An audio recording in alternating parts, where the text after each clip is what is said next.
think about what the president's got his talking points that he wants to hit at every rally, right? Right. You kind of notice the trend there. He always makes sure to talk about what happened to him, the Spygate stuff and things going on there. Maybe some other things that are questionable when it comes to Biden and Obama's choices, but he always has two things to say. They got caught, and he also says, let's see what happens. And that plays into Mark's point here that he keeps bringing this up and he knows his base wants it. His best thing to do, if it's not going to happen, or if he knows, is to not talk about it as much. He keeps driving that point home.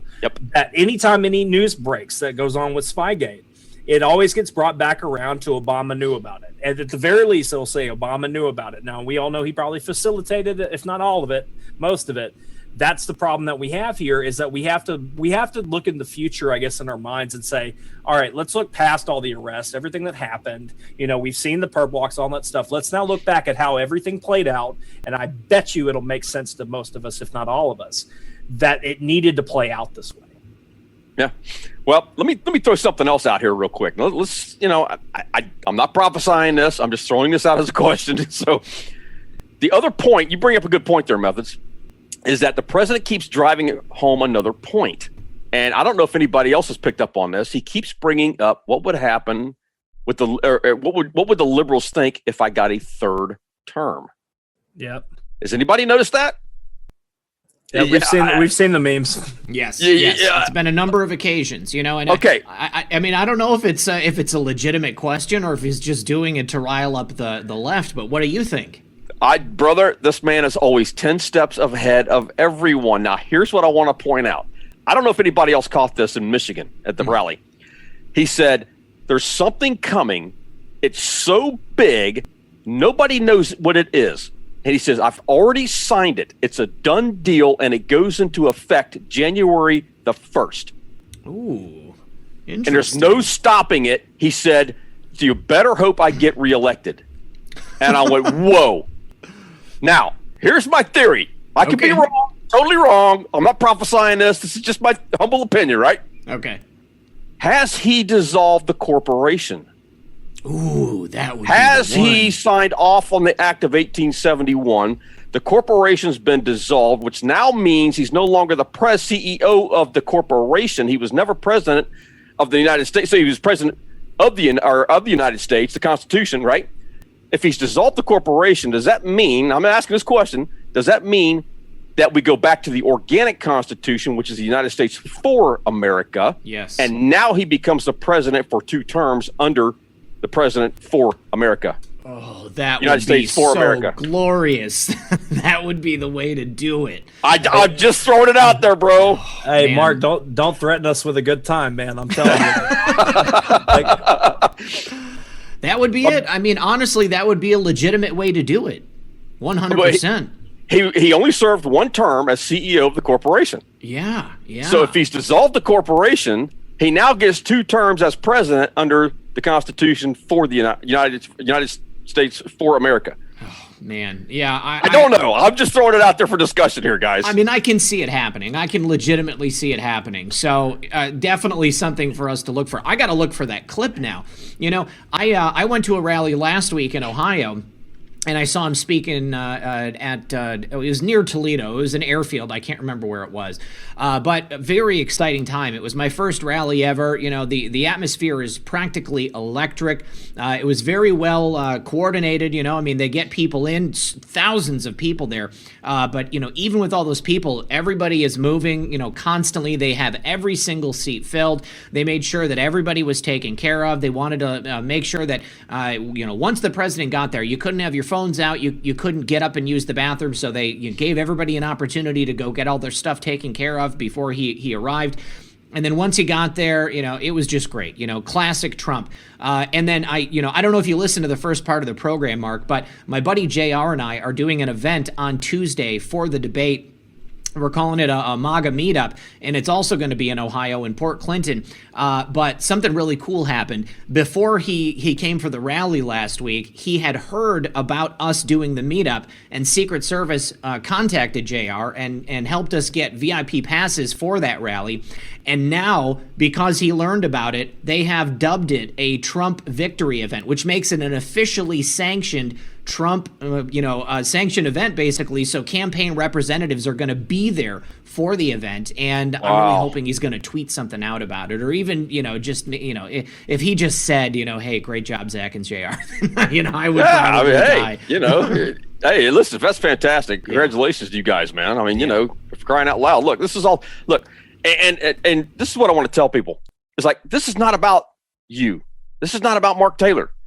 This is about all of America and the entire earth right here. This is what we're trying to rescue right now at this point. This is not a competition about numbers. It's not a competition about who's got the biggest crowd, as far as us are concerned here. You know what I mean? This is about the movement. This is about God moving upon the earth right here, man. Right. There's no spirit of competition in the kingdom of God. Mm-hmm. I'll just put that out there right now. This is what too many of these mega pastors are about, is competition.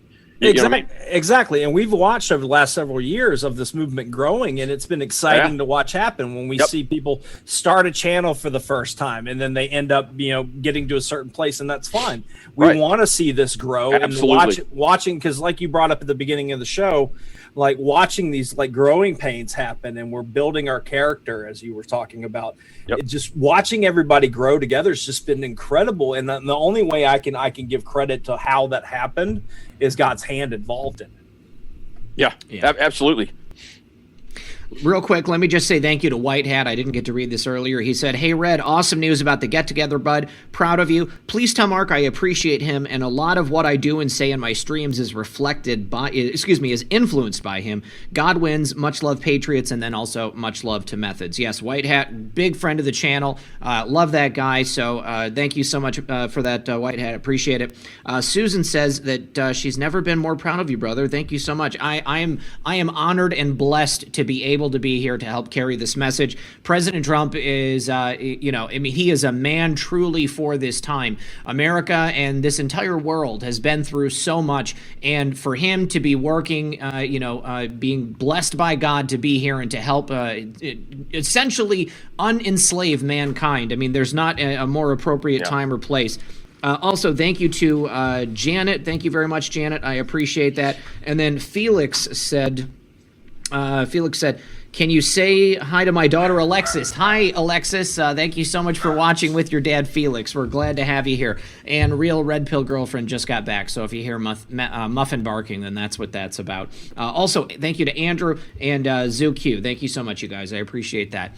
To your point about numbers, it's not a popularity contest. That's right. If I had 10 people tuning in, it would be just as exciting for me to be able to be here and to share this information with people. There's a community that we've built here. There are certain people that we've kind of gravitated to, and it's because we vibe. We're talking about things, we see things in a certain way, and we get excited about certain things. There have been plenty of trolls here in the chat tonight. If you don't, if you're not interested about what we're talking about tonight, then you guys can take off. But if this resonates with you and you understand where we're coming from, then we're proud and happy to have you here. It's a wonderful thing. And Mark, we're really lucky that you've agreed to continue on with us, up until the election. Now, I do want to announce that our last pre-election show is not going to be the last Sunday in October. It's actually going to be that first Sunday in November. It's just so that way we get it right before the election. So it'll be, I believe, is that November 1st, Methods? Yeah, that'll be the first, and we wanted to do that because a lot of people that say this, and I'll speak for myself even. These shows here with Mark definitely like re-energize and help us through all this battle and war that we've been talking about tonight. And what better way than 48 hours before the election, us doing this again and hanging out and having this conversation. So we figured it would be best to go ahead and push it to that point. Sure, absolutely, man. Look, it's an honor to be on here with you guys. You know what I mean? Look, we're all in this battle together, man. We're in this foxhole together. It's the main thing is that we just don't turn and shoot one another. Yeah, that's what a lot of the look. My problem is never with the sinners. Mm-hmm. My problem is always with the Christians. It seems like it's just like that's where I get attacked the most. It's usually the religious spirits that come after me the most. Or Jezebel doesn't care for me either. But I mean, Right. I've been really surprised by that. It's something that you've talked about before. But I mean, I don't know, maybe because that's just not my character. I don't go around and look at people and try to drop them down a peg, or even if I disagree with people, I want to have a conversation about it. But it is surprising to me, how vicious people can be, and I don't know if it's a symptom of the world that we live in today. I mean, people are quicker to jump to something like that. Obviously, anonymity on the internet allows people a certain razor sharp edge to the things that they say, or if it's I don't know, something more. Yeah,